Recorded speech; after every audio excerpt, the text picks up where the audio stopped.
faire cet arrêt brutal, plus de prière, plus de jeûne, plus d'aumône, plus de sadaqa, plus de dhikr, cet arrêt brutal est un signe d'alerte. Le prophète alayhi salatu wa salam a dit à Abdullah ibn Amr, La takoun mithla fulan, ne sois pas comme un tel. Kana yaqumu al-layl, il veille les nuits en prière, thumma tarakaha, et il les a délaissés. Cet arrêt brutal. Et le prophète nous a mis en garde. La takoun, ne sois pas comme un tel. Il faut cette continuité, pas de la même énergie, pas de la même force, mais il faut cette continuité. Voilà pourquoi le prophète sallallahu alayhi wa sallam nous a incité au 6 jours de Shawwal.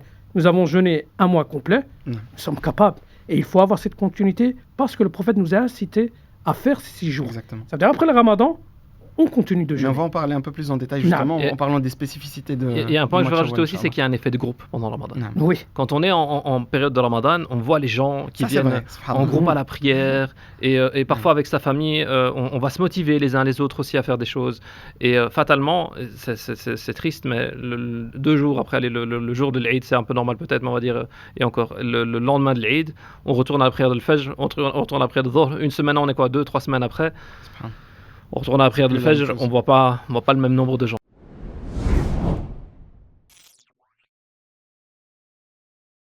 أعوذ بالله من الشيطان الرجيم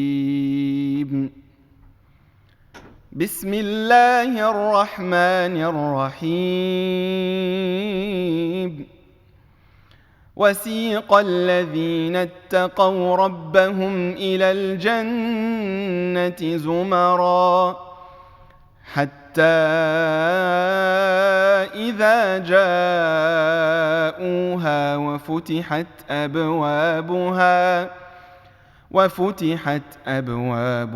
وقال لهم خزنتها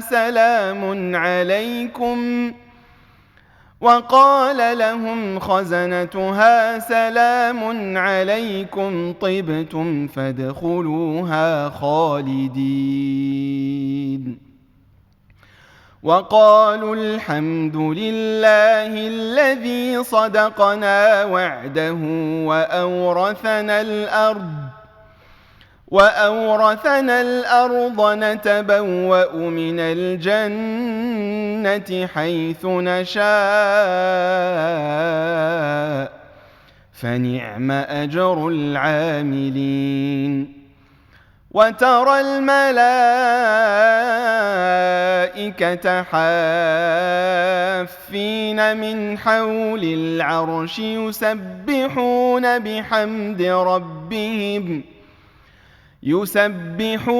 بحمد ربهم وقضي بينهم بالحق وقيل الحمد لله رب العالمين بسم الله الرحمن الرحيم وصلى الله وسلم وبارك على نبينا محمد الصادق الأمين وعلى آله وصحبه أجمعين رب اشرح لي صدري ويسر لي أمري واحلل عقدة من لساني يفقه قولي. Mes chers frères, mes chères sœurs, assalamu alaikum wa rahmatullahi ta'ala wa barakatuhu.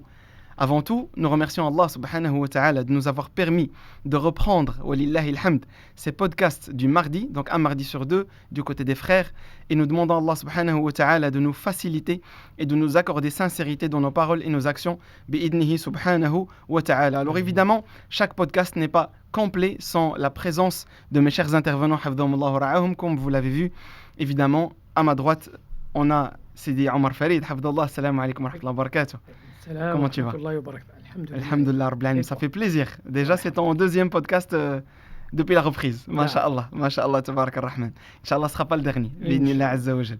Donc, comme vous le savez, Masha'Allah, Tabarak ar-Rahman, mon frère Omar Farid, hafdhallah wa ra'ah, évidemment, professeur de Coran et de langue arabe aussi, notamment via la plateforme Khayrukum. Je pense que vous en avez déjà entendu parler sur les réseaux. Je vous conseille d'ailleurs vivement d'aller, Inch'Allah ta'ala, visiter sa page parce que c'est un projet qui est, Masha'Allah, qui mérite d'être mentionné, Allahumma barik, qui offre des cours de Coran et de langue arabe, si je ne me trompe pas, de manière gratuite. Donc c'est surtout cela qu'il faut souligner, Inch'Allah ta'ala, pour évidemment ceux et celles qui sont motivés et qui ont vraiment la volonté d'apprendre. On ne vient pas pour jouer, alhamdoulilah, c'est clair dès le début, on vient pour apprendre et pour avancer ensemble. Et Khayrukum walillahi alhamd, aujourd'hui, c'est une plateforme qui vous permet, Inch'Allah ta'ala, de faire cela dans un cadre vraiment bien veillant et dans un cadre qui vous permet, Inch'Allah Ta'ala, de progresser à votre aise, bi'idhnillah Azza wa Jal. Voilà, donc Omar Farid, c'est aussi la plateforme Khayrukum, Masha'Allah, Tabarak Rahman. Ici à ma gauche, j'ai mon frère Philippe, évidemment. Salam alaikum wa rahmatullahi wa barakatuh. Wa alaikum assalam wa rahmatullahi wa barakatuh. Comment tu vas, Philippe? Très bien, très bien. Alhamdulillah, ça va depuis le Ramadan, l'Eid? Alhamdulillah, alhamdulillah. Une petite pause et maintenant on reprend en forme. Alhamdulillah, très bien. Alhamdulillah. Moi j'ai eu je vais pas dire la chance, mais déjà alhamdulillah, l'opportunité, par la permission d'Allah Azza wa Jal, d'accompagner mon frère et notre cheikh Omar Farid pendant les 2 premières semaines de Ramadan. Fait l'Umrah, alhamdulillah, c'était vraiment magnifique. D'ailleurs, c'était ma première Umrah pendant le mois de Ramadan. Incroyable. Vraiment, ce que j'ai retenu de cette Umrah, c'est juste incroyable, subhanallah. C'est un autre sentiment. Donc, t'as beau à faire des Umrah, mais pendant le mois de Ramadan, c'est autre chose. Et c'est là où tu réalises la parole du prophète sallallahu alayhi wa sallam. Umrah fi Ramadan ta'dilu hajjatan ma'i, subhanallah.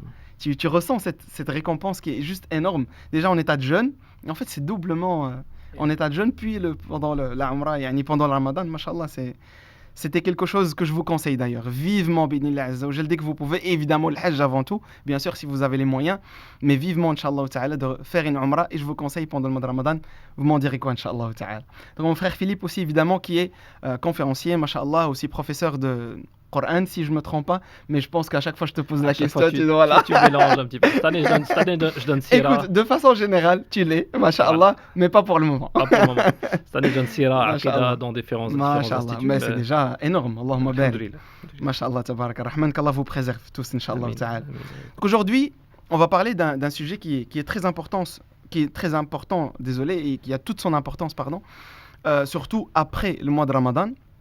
Il s'agit du mois de Shawwal. Donc c'est quelque chose, subhanallah azim, que nous en tant que croyants, en tant que musulmans et musulmanes, on néglige souvent, surtout après le mois de Ramadan et après l'Eid. Donc une fois que cela est fini, eh bien on replonge malheureusement dans pas mal d'habitudes qu'on avait avant le mois de Ramadan, qu'on voulait améliorer, ou peut-être même on essaye de continuer des habitudes qu'on a, alhamdoulilah, acquéries pendant le mois de Ramadan, mais on ressent une petite lassitude, on ressent un petit manquement, on ressent une petite fatigue qui commence à s'installer encore une fois, de nouveau. Alhamdoulilah, aujourd'hui, à travers ce podcast, on va, bi'idhnillah azza wa jal, discuter du mois de Shawwal comme étant un mois oublié, mais qui est décisif pour ceux et celles qui ont bien compris la signification du mois de Shawwal. Eh bien, ils pourront, bi'idhnillah azza wa jal, faire de Shawwal une continuité du mois de Ramadan, et pourquoi pas toute l'année, Inch'Allah ta'ala. Parce que comme vous le savez, on l'a répété plusieurs fois, eh bien, les compagnons du prophète sallallahu alayhi wa sallam, ainsi que le prophète alayhi wa sallam, ils se préparaient en fait. De Ramadan au Ramadan, ils se préparaient, subhanallah. Déjà, qu'Allah azza wa jal yuballighum Ramadan, qu'Allah azza wa jal fasse qu'ils atteignent le mois de Ramadan, et puis dès qu'ils l'ont atteint et qu'ils l'ont jeûné, eh bien qu'Allah azza wa jal leur facilite de revivre le mois. Et donc entre les 2 Ramadans, il y a toute une préparation, subhanallah azim. Fama balukum bina nahnu. Qu'en est-il de nous, l'être humain faible, aussi faible qu'on soit, eh bien demandons à Allah azza wa jal de nous faciliter. Amin, amin ya rabbil alamin. Petite question brise-glace, Inch'Allah ta'ala, aux 2 intervenants. Pourquoi selon toi, Sidi Omar, Shawwal est un mois sous-estimé par la plupart des gens? نعم بسم الله والحمد لله والصلاة والسلام على رسول الله وعلى آله وصحبه ومن تبعهم بإحسان إلى يوم الدين. Le mois de Shawwal est considéré ainsi parce que le mois de Ramadan fait de l'ombre au mois de Shawwal. Et celui-ci est comparable au mois de Sha'ban, qui est juste le mois avant le Ramadan. La raison à cela, comme le cite le prophète alayhi salatu wassalam, lorsqu'on questionna le prophète alayhi salatu wassalam par rapport au mois de Sha'ban. Le prophète Oussama radiallahu anhu posa la question au prophète alayhi salatu wassalam: comment se fait-il que je te vois jeûner autant durant le mois de Sha'ban, ce que tu ne fais pas durant les autres mois de l'année? Et là, le prophète alayhi salatu wassalam a donné comme réponse: dhaka ash-shahr yaghfulu an-nas anhu. C'est un mois dans lequel celui-ci est négligé par les gens. Parce que le mois de Sha'ban est situé par rapport aux autres mois de l'année entre Rajab, qui est un mois sacré, et le Ramadan. La même chose pour ce mois-ci, le mois de Shawwal, et entre le mois de Ramadan, ainsi que le mois sacré qui suit, qui est le mois de Dhul Qa'dah.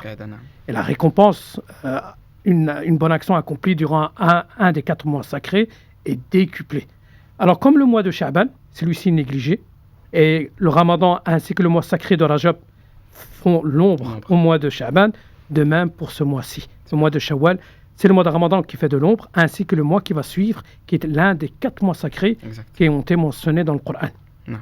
Et puis les gens, je pense, ils pensent déjà ils sont déjà en mode Hajj. Parce que forcément, après Ramadan, on pense directement au Hajj, qui est 2 mois, vraiment après Sha'ban et directement le mois Dhul Qa'da, puis Dhul Hijjah. Exactement. Alors, voilà la raison. Parce que le mois de Ramadan fait de l'ombre. Il est considéré comme un mois discret par rapport aux autres mois, les 4 mois, ainsi que le mois de Ramadan. Barakallah. Wallahu ta'ala a'lam. Barakallah fik. Sidi Philippe, même question. Également, en fait, oui, je regardais un problème technique en même temps. Alhamdulillah, je crois que la caméra est là maintenant. Ben oui, comme l'a dit Cheikh, et aussi le fait que quand on a fait un effort, on a sur notre faiblesse en tant qu'humain, on a besoin un peu de se dire, ok, on a besoin maintenant de revenir un petit peu. Et donc, le problème, c'est de retourner. Et moi, c'est un point que j'ai beaucoup aimé aborder pendant ce mois de Ramadan dans plusieurs interventions que j'ai eu l'occasion de faire dans des mosquées. C'est de regarder l'état de notre cœur. Ça nous donne aussi une idée de quel état est notre cœur à la sortie du mois de Ramadan. Et on va avoir l'occasion d'en parler. Mais à mon sens, c'est Wallahu ta'ala a'lam, bien sûr, en grande partie pour cela, c'est est-ce qu'on a réussi à se nettoyer complètement en sortie de Ramadan, parce qu'on avait peut-être accumulé beaucoup de choses, et si pas assez, alors c'est pour ça que c'est un peu difficile. Mais de toute façon, on n'arrivera pas à refaire la même chose, que c'est un mois béni, on va l'expliquer, le mois de Ramadan c'est un mois béni, il y a toute une série de fada'il, de choses spécifiques au mois de Ramadan qu'il n'y a plus dans les autres mois, qui fait aussi que ça rend l'adoration un peu plus difficile, et de façon générale la constance plus difficile. Barakallah fik Sidi Philippe. Donc je vous propose, Inch'Allah Ta'ala, de commencer à parler un peu plus en détail du mois de Shawwal, donc parler du sens et la place de ce mois qui est Shawwal, justement, en commençant par mon frère Omar, Hafidahullah. Donc quelle est la place du mois de Shawwal, on va dire, d'un point de vue calendrier islamique et dans le cheminement du croyant. Yani, qu'est-ce que ça représente pour nous réellement le mois de Shawwal? Alors dans le mois islamique, le calendrier lunaire, par rapport au mois hijrien, il est important de connaître les 12 mois de l'année. Celui-ci considéré comme le 10e mois lunaire, le mois de Ramadan est le 9e, et le mois de Shawwal est le 10e mois lunaire.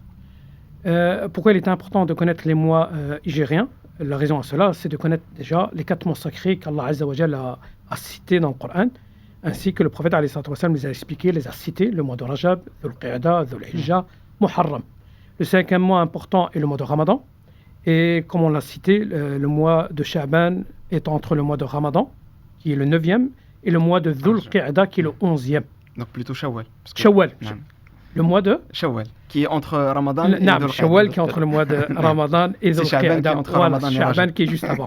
Voilà par rapport au mois lunaire et l'importance de connaître les mois lunaires. Comme nous connaissons les mois grégoriens, les années, celle-ci, il est aussi important de savoir les mois sacrés, le mois de Ramadan, le mois de Dhul Hijjah, quand viendra le pèlerinage. Voilà la raison de savoir ces mois-ci. Par rapport à la croyance... Si je peux t'interrompre, oui. C'est intéressant de rappeler aussi que le mois de Ramadan ne fait pas partie des mois sacrés. Non. Parce que souvent, les gens pensent ça, de se dire, ah oui, mais le mois de Ramadan, c'est un mois sacré, c'est un mois béni. C'est un mois où, bien sûr, Allah Azza wa Jal fait descendre beaucoup de ces bénédictions, mais il n'est pas considéré comme mois sacré, et les mois sacrés ont des règles juridiques spécifiques, notamment liées à l'époque à la guerre, etc., qui ne sont pas liées, du coup, au mois de Ramadan. Non, et c'est un bienfait pour nous. 4 mois plus ce 5e que le Ramadan. 4 mois sacrés dans lesquels les actions sont décuplées. Les péchés, la gravité est plus grande. Mais un 5e mois qui est le mois de Ramadan, dont la récompense est bien plus grande. Ça, c'est par rapport au mois hijrien lunaire. De même, l'une des raisons à connaître les mois hijriens, la zakat. Lorsqu'on parle de zakat après une année entière, on parle d'année lunaire et non solaire. Cela veut dire que si je dois faire sortir ma zakat cette année-ci en septembre, l'année prochaine, elle ne sera pas en septembre. Parce que par rapport au mois lunaire, nous n'avons pas 365, mais 355, 345. Le mois lunaire fait 29 ou 3. Le mois solaire fait 28, 29, 30, 31. Voilà pourquoi beaucoup de gens se trompent. Lorsqu'on parle de zakat lorsqu'une année s'est écoulée, on précise bien que ce sont les mois lunaires. Ça veut dire la zakat doit être sortie de Ramadan, de Sha'ban à Sha'ban, et non de septembre à septembre, ou de octobre à octobre. Cela est un problème dans lequel celui-ci retarde de 11 jours. Voilà l'importance par rapport à connaître les mois lunaires. Par rapport à la croyance, toujours dans cette question, l'importance de ce mois, c'est que le croyant doit avoir cette continuité. pas de la même manière, de la même manière durant le mois de Ramadan. Nous nous sommes tous efforcés durant le mois de Ramadan par rapport à la prière de Tarawih, le jeûne, la récitation du Coran, toute bonne action. Exactement. On a donné un maximum, c'est ce qu'il fallait faire, et surtout en fin de mois. Mais il faut cette continuité. Nous avons la parole d'Ibn Rajab, rahimahullah, qui démontre l'acceptation d'une action, c'est la continuité. Cela veut dire de faire une action après une action. Alors, qui démontre l'acceptation des actions durant le mois de Ramadan, c'est d'avoir cette continuité après le mois de Ramadan, qui est ce mois-ci. On a pris cette habitude de jeûner tout le mois. Cela veut dire qu'on est capable de jeûner au moins 3 jours par mois. On a pris cette habitude de réciter le Coran tous les jours. Cela veut dire qu'on est capable de réciter le Coran tous les jours, même après le Ramadan. Alors, qui démontre l'acceptation de ces œuvres accomplies durant le Ramadan, cette continuité. Pas de la même manière, pas de la même énergie, mais il y a une certaine continuité. Voilà pourquoi le prophète alayhi salatu wa salam, nous a incité à jeûner les 6 jours de Shawwal. Mais subhanallah, après masha'Allah, cette intervention, on se pose quand même la question pourquoi les gens ont encore du mal à déconnecter. Pourquoi est-ce qu'ils déconnectent toujours? Asdi Philippe par exemple, comment ça se fait? Qu'est-ce qui fait qu'on a cette faiblesse qui revient à chaque fois après le mois de Ramadan? Il y a toute une série de choses. Déjà, on l'a déjà un petit peu cité. Le mois de Ramadan, c'est un mois béni. Et Allah Azza wa Jalla a mis toute une série de spécificités. On l'a rappelé durant tout ce mois de Ramadan. Man sama Ramadan imanan wa ihtisaban, celui qui jeûne le mois de Ramadan avec foi et en espérant la récompense, ses péchés précédents lui sont pardonnés. Celui man qama laylatul qadr imanan wa ihtisaban ghufira lahu ma taqaddama min dhanbihi. La même chose, celui qui va passer la nuit en prière de la nuit du destin. Man qama Ramadan, celui qui va faire les nuits de Ramadan aussi en prière, etc. Donc il y a toute une sulsilat ash-shayatin, le fait que les shayatines, les petits shayatines sont enchaînés, les grands shayatines sont enchaînés pendant le mois de Ramadan, etc., etc. Donc toutes ces bénédictions, après le mois de Ramadan, elles sont.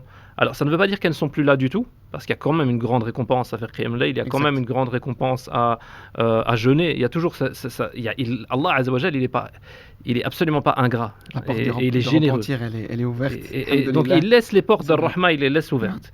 Mais c'est vrai que les portes de l'enfer se rouvrent, les shayatines reviennent, et notre Qarin revient un peu peut-être plus fort aussi, hein, et donc on a un peu plus difficile parce que nous-mêmes on va se dire il y a moins de récompenses, donc on a moins c'est un peu la carotte et le bâton, hein. Quand on sait qu'on a une grosse récompense derrière quelque chose, on va mettre beaucoup d'énergie, et puis quand c'est passé, on a un peu plus difficile. Maintenant, donc on peut citer ça, on peut citer aussi que, comme je l'ai dit un peu au début, il y a aussi le fait que quand on en fait un effort, on a besoin un peu de se reposer, ce qui est normal, mais là il faut faire attention aux ruses de shaitan derrière qui va faire justement nous pousser à trop nous reposer. Parce que le but de shaitan, c'est que nous on abandonne le plus possible l'adoration d'Allah Azza wa Jal. Et donc lui, il se réjouit lorsqu'après un moment où on a fait beaucoup d'adoration, eh bien on est négligent, on délaisse des choses. Normalement, après le mois de Ramadan, on doit avoir pris des habitudes. Et on a déjà dit aussi, une vingtaine, une trentaine de jours, c'est excellent pour bâtir des habitudes. Alors on sait comme on a dit, on va pas passer toutes les nuits malheureusement, hein, on arrive, sauf ceux à qui Allah fait miséricorde, c'est difficile de repasser toutes les nuits à faire des longues prières de nuit, mais il faut qu'il y ait des choses qui restent. Si c'est les 2 rak'at qu'on priait, qu'on va, les deux rak'at, aux 4 rak'at avant, 2 rak'at après, par exemple de Dhuhr, il faut essayer de les garder. Si on les 2 rak'at après le Maghrib, il faut essayer de les garder, etc. Toute une série de faire des aumônes. Peut-être on va être moins généreux, mais essayer de garder quand même une sadaqa continue, etc. Barakallah fik. Si je peux citer aussi un petit point, lorsqu'on parle de Ramadan, cette continuité, il faut savoir qu'un arrêt brutal est considéré comme un signe d'alerte.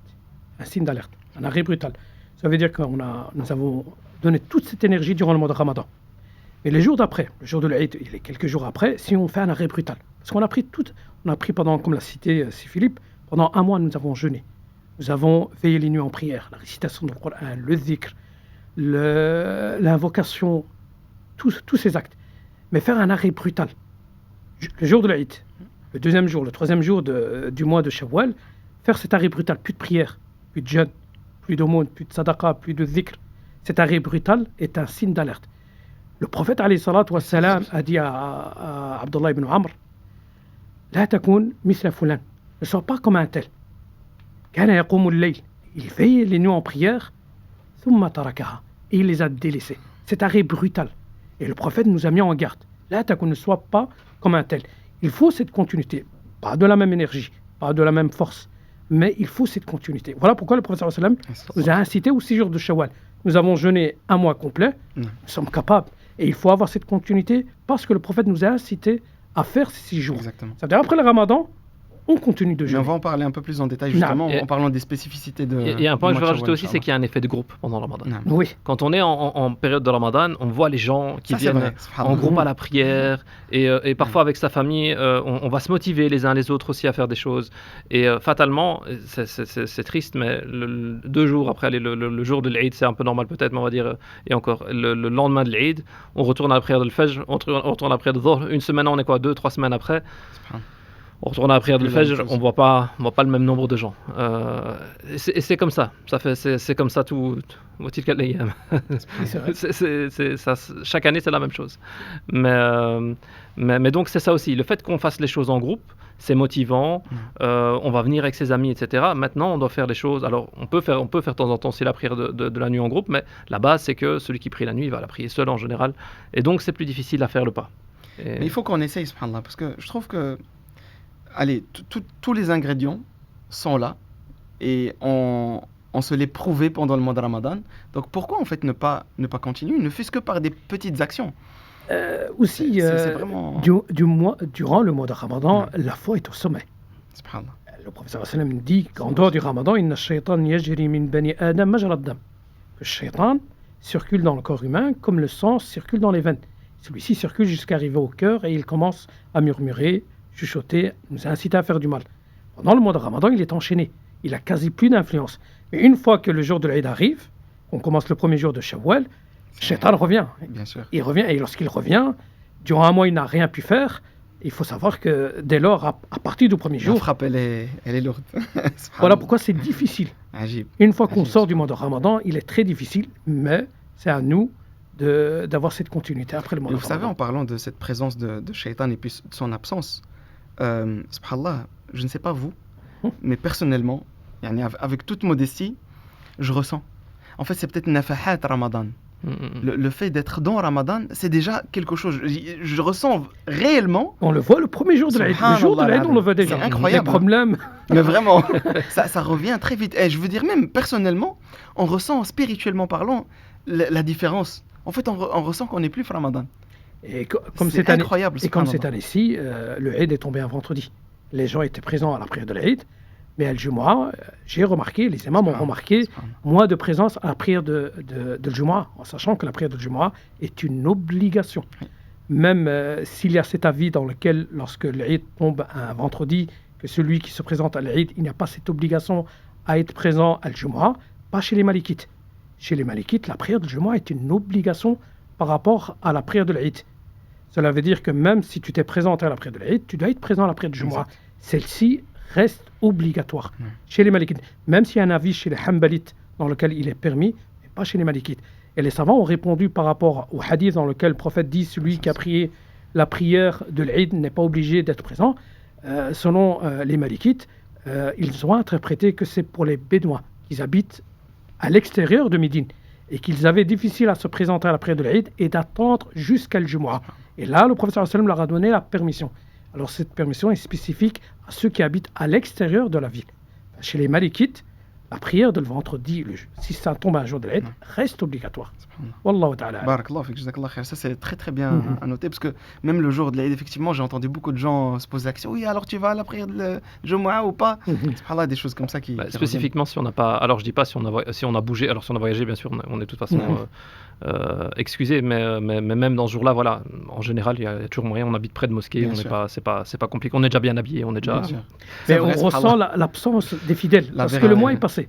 C'est les premiers jours de Shawwal, la foi directement baisse. C'est que dire, qu'Allah nous accorde sincérité. C'est vraiment tout ce qu'il y a à dire, qu'Allah Azza wa Jal nous raffermisse sur le droit chemin et qui nous permette, subhanahu wa ta'ala, de l'adorer en continuité jusqu'à le rencontrer, inshallah ta'ala, ya Rabbil Alamin. Là, on va transitionner, inshallah ta'ala, pour parler des mérites spécifiques du mois de Shawwal, et je pense que le frère Omar Hafidahullah il nous a déjà introduit par citer le hadith du prophète sallallahu alayhi wa sallam, Man sama sittan min shawwal, donc man sama ramadan ou atba'ahu sittan min shawwal, ka'annama sama ad-dahr kullah. Donc celui qui jeûne le mois de Ramadan et qui le fait suivre de 6 jours de Shawwal, en jeûne évidemment, eh bien c'est comme s'il a jeûné toute l'année. Donc il a la récompense du jeûne de toute une année. Alors j'aimerais justement que le frère Omar, Inch'Allah ta'ala, nous cite les mérites authentiques du mois de Shawwal. Est-ce qu'il y a juste ce mérite-là du jeûne ou bien est-ce qu'il y a peut-être d'autres mérites? Et tu peux nous expliquer un peu plus peut-être ce hadith, Inch'Allah ta'ala, du prophète sallallahu alayhi wa sallam. Non, par rapport au mois de Shawwal, les textes qu'on retrouve, c'est les 6 jours de Shawwal. Non. C'est les 6 jours de Shawwal. Lorsque le prophète alayhi salatu wa sallam dit Man sama ramadan thumma atba'ahu sit min Shawwal, celui qui jeûne le mois de Ramadan, ensuite le fait suivre par 6 jours de Shawwal, ka'annama sama ad-dahr, c'est comme s'il a jeûné toute l'année.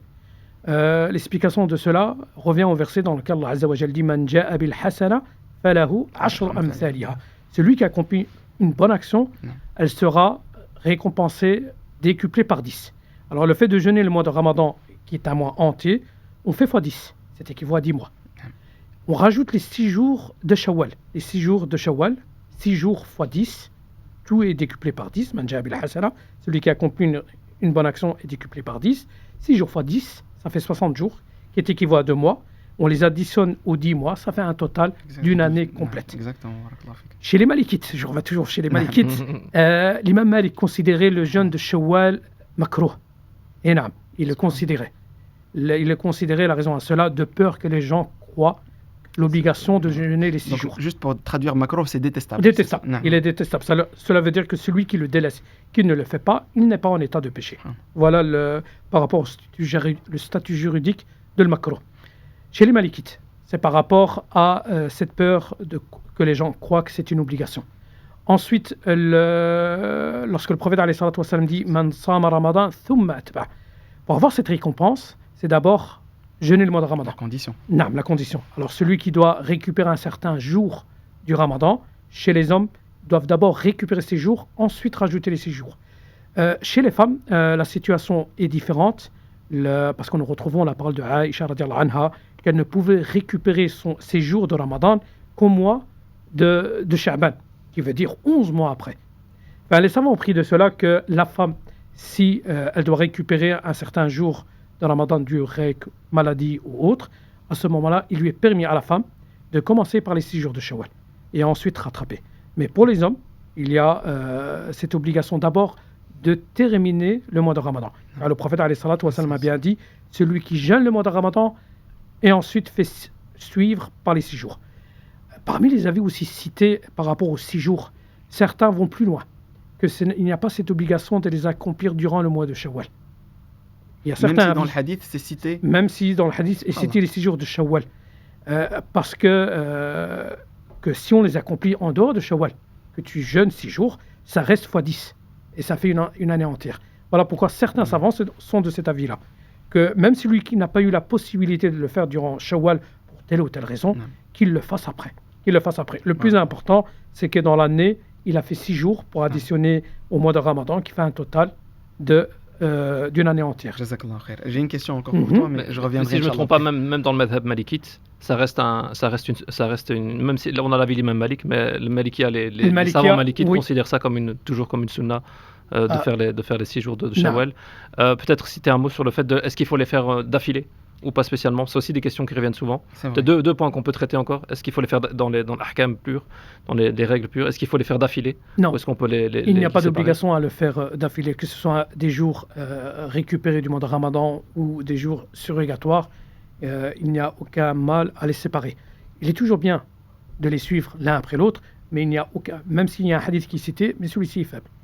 De cela, les savants ont cité qu'il n'y a aucun mal à jeûner séparément. Alors celui qui veut jeûner les 6 jours par les lundis ou jeudis pour avoir cette double récompense, cette double intention, ou bien de retarder au jour blanc, le 13, 14, 15, parce que lorsqu'on cite que le prophète alayhi salatu wa sallam avait comme habitude de jeûner 3 jours par mois, on retrouve les textes dans lesquels le prophète sallallahu alayhi wa sallam jeûnait le lundi, jeudi et le lundi. Ça fait 3 jours. Ou bien le prophète alayhi salatu wa sallam jeûnait le lundi, jeudi et jeudi. Ça reste 3 jours.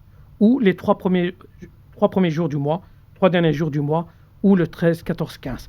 Et alors, il est toujours bien de le faire avec les lundis et jeudis pour avoir cette double récompense. Exact. Donc, en parlant de double récompense aussi, alors du coup, vous me corrigez, Ustadi, bien sûr, le fait de ne pas matcher, de ne pas faire deux intentions dans un même jour aussi, si on doit récupérer des jours de Ramadan, on ne peut pas dire je vais récupérer mon jour de Ramadan et en même temps je vais faire mon jeûne de Shawwal, je vais mettre deux intentions dans ma journée de façon à ne pas devoir les faire, il faut les séparer. Non, cela ne fonctionne pas pour le mois de Shawwal, les 6 jours de Shawwal, parce que le prophète alayhi salatu wassalam dit Man sama Ramadan, celui qui jeûne le mois de Ramadan, il doit d'abord clôturer son jeûne et ensuite le fait suivre par les 6 jours.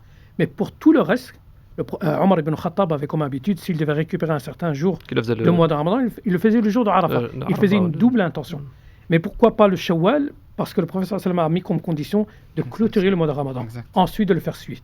Mais pour tout le reste, Arafat, Ashura, les jours blancs, récupérer, faire une double intention, la récompense sera décuplée. C'était ma question. Et du coup, mon frère Philippe, maintenant, parlons un petit peu de niveau motivant. Niveau motivation, niveau on va dire connexion avec le jeûne, ou plutôt reconnexion avec le jeûne après le mois de Ramadan. Comment est-ce qu'on pourrait motiver les frères et sœurs à justement jeûner ces 6 jours, même si, on vient de citer, ne sont pas obligatoires. Walakin, leur récompense, elle est quand même énorme. Donc comment est-ce qu'on pourrait passer ce message en disant que voilà, c'est comme une récompense qui est d'un an de jeûne, ce n'est pas négligeable, et qui nous permettra d'être gagnants en fait au final. Mais il faut d'abord se rendre compte qu'on n'est pas ramadaniste. Hein. Donc nous, on adore Allah Azza wa Jal pendant toute l'année. Et c'est une sagesse qu'Allah Azza wa Jal a mis en place, le fait que les adorations ne soient pas toutes rassemblées dans des mêmes moments. Allah, il aurait pu nous dire, vous avez 5 prières à faire, hein, après on connaît l'histoire de le Mi'raj, et quand on a 5 prières à faire, on les fait le matin, et puis c'est fini. Non, Allah Azza wa Jal nous met nos 5 prières tout au long de la journée. Allah Azza wa Jal nous met le jour de Jumu'ah, une fois par semaine, on a un rappel. Allah Azza wa Jal nous met une fois par an un rappel au mois de Ramadan. Nous met une fois par an un rappel pour le Hajj. Nous permet de faire la Umrah à intervalles réguliers.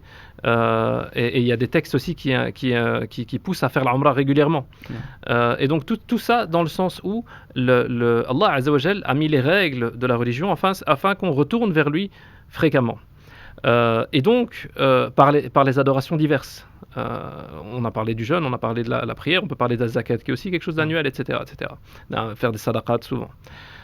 De la même façon, comme a dit Cheikh Omar, lorsqu'on arrête brutalement tout, c'est-à-dire hier, je priais, il y a des parmi nos sœurs et nos frères qui arrêtent même la prière, après, même les prières obligatoires, après le mois de Ramadan, ça c'est encore pire, bien sûr, hein.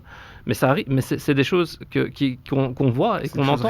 C'est des choses réelles parce que quelque part, une partie de la communauté ne saisit pas toujours le sens premier de ce mois et l'importance du mois de Ramadan, mais d'adorer Allah Azza wa Jal tout le temps.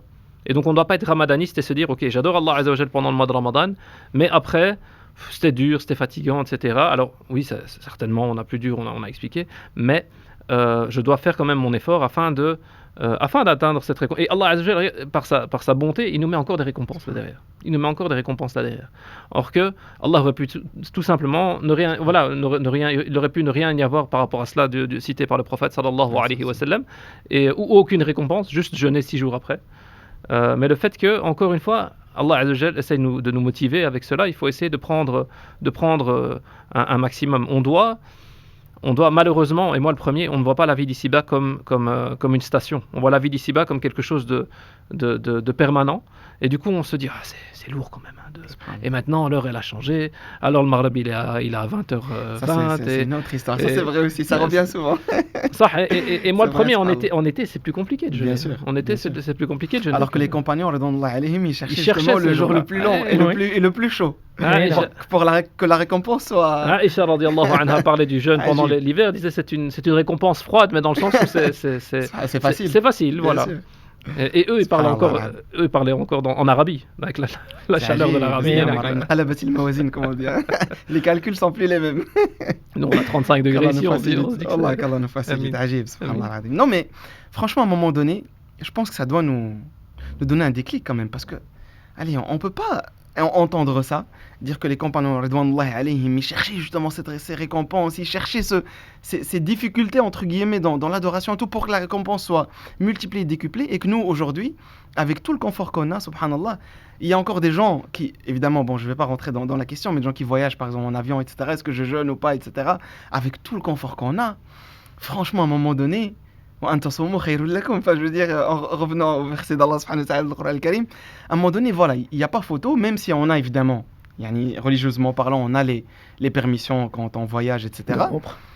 Mais subhanallah, après, quand on réfléchit à tout le confort qu'on a aujourd'hui, toutes les facilités, on se dit subhanallah, pourquoi on ne fait pas un petit effort pour jeûner un peu plus, lire le Coran un peu plus que d'habitude, se rapprocher d'Allah Azza wa Jalla un peu plus.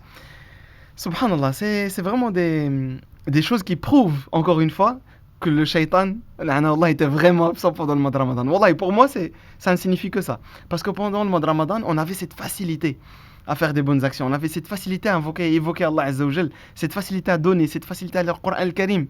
Ajib, subhanallah. Et moi le premier, wallah, je vous parle, moi le premier. Et pour bien comprendre aussi, comme l'a cité Ibn Rajab, rahimahullah, parmi les signes de l'acceptation du mois de Ramadan, tout ce que nous avons accompli, parmi les signes, on a dit c'est la continuité. C'est aussi de ressentir un changement. Ça veut dire que si durant le mois de Ramadan, c'est la situation, le statut de la personne, qu'avant le mois de Ramadan, sa situation après le Ramadan doit être meilleure.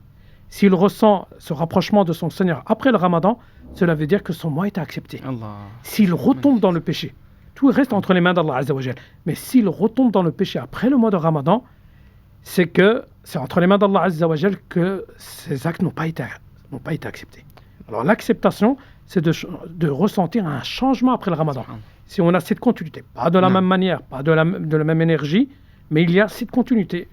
Pendant le mois de Ramadan, il arrivait à lire 2 hisab. Après le Ramadan, une seule page. Pendant le mois de Ramadan, il arrivait à prier 8, 11, 13 unités. Il arrive à faire 2 unités. Il arrive après le witr. Juste le witr. On a pris pendant un mois la prière de witr avec l'imam. Au moins de prier que le witr. Il n'arrive pas à faire 2 unités après l'Isha, qu'il fasse au moins la prière de witr, qui démontrera l'acceptation de ses œuvres durant le mois de Ramadan. Ya Rabbi, Inch'Allah ta'ala. Barakallah. Ça, c'est une bonne nouvelle en soi. Et tu sais aussi, on voyait, parce qu'on parlait de Sahaba. Sahaba radiyallahu anhum, ils avaient le uns, ils avaient cette proximité avec Allah Azza wa Jal, cette intimité avec Allah Azza wa Jal.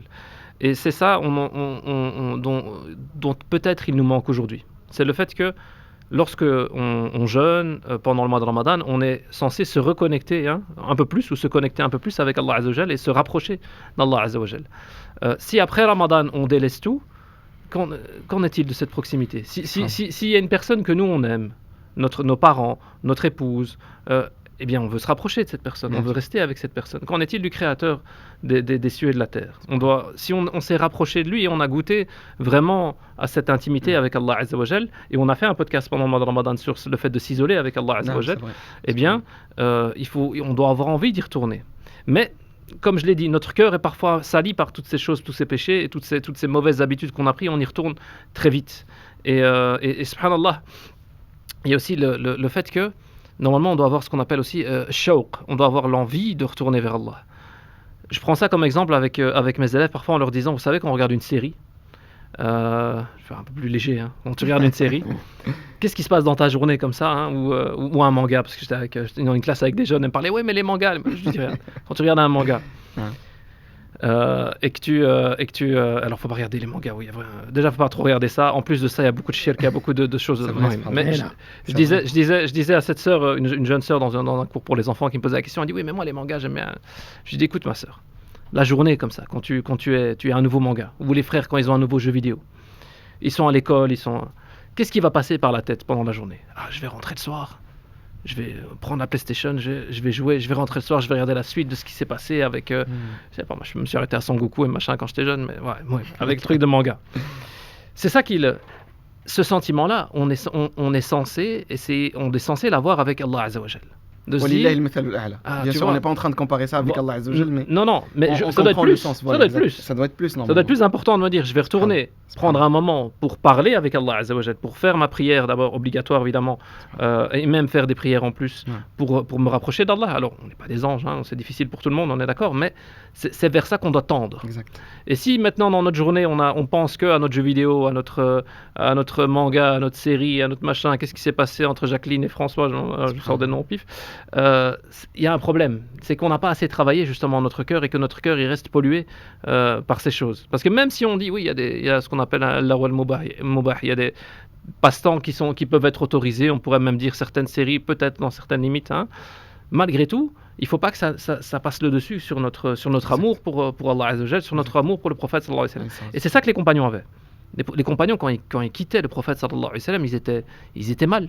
Quand ils voulaient se rapprocher tout le temps d'Allah Azza wa Jal, ils trouvaient des moyens pour réfléchir à comment est-ce que je vais me rapprocher d'Allah. Les questions qu'ils posent, les questions des compagnons au prophète sallallahu alayhi wa sallam, elles sont extraordinaires.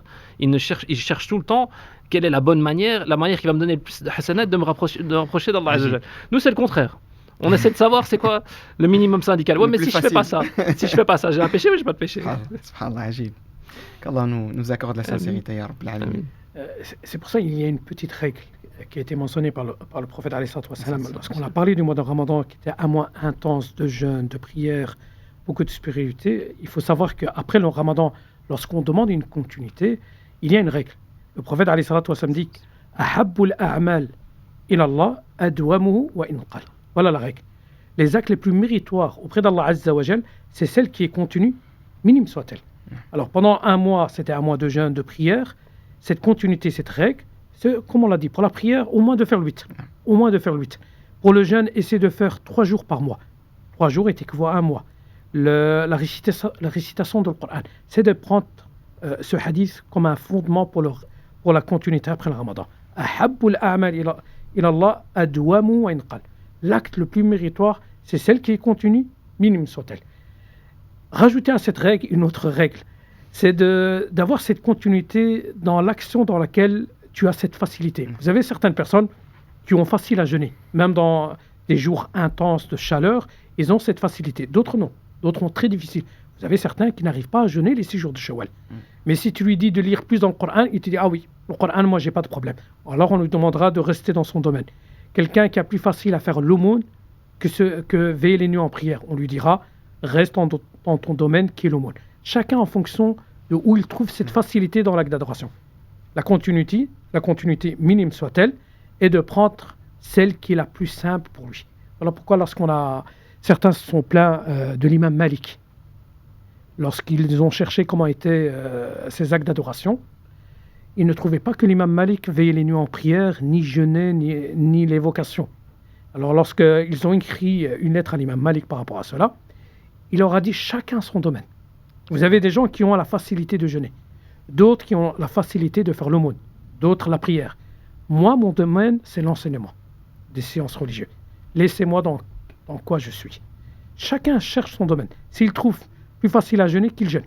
S'il trouve plus facile à réciter le Coran, qu'il s'efforce dans la récitation de Coran. Chacun dans son domaine. Il vaut mieux faire ça plutôt que rien faire. Jazakallah khair. Et qu'avoir cet arrêt brutal qu'on a cité. Il y a les deux. Hein. Il y a des adorations que tu as plus facile à faire. Bien sûr. Et donc ça, il faut essayer de les faire en abondance.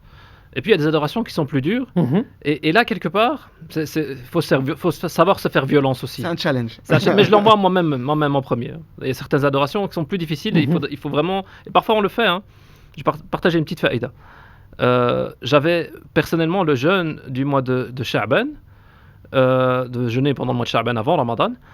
C'était quelque chose que je ne faisais quasiment pas avant. Et alhamdoulilah, le khair d'avoir des enfants dans une école islamique. L'école islamique dans laquelle se trouvent mes enfants, il les motive à jeûner à ce moment-là. Et je me suis dit, subhanallah, les enfants ils viennent chez nous en disant ça. Ils disent, oui, on nous a dit il faut jeûner aussi pendant le mois de Sha'ban et tout. Moi je dois être premier. Et donc ça alhamdoulilah, j'espère qu'Allah nous facilitera pour le refaire encore dans le futur, mais ça donne aussi de l'énergie pour se dire, oui, je dois le faire aussi. J'ai un peu plus dur parce que l'année on délaisse malheureusement parfois un peu de jeûne spécifiquement dans les périodes plus chaudes. Hein. Mais du coup, ça donne un coup de boost aussi.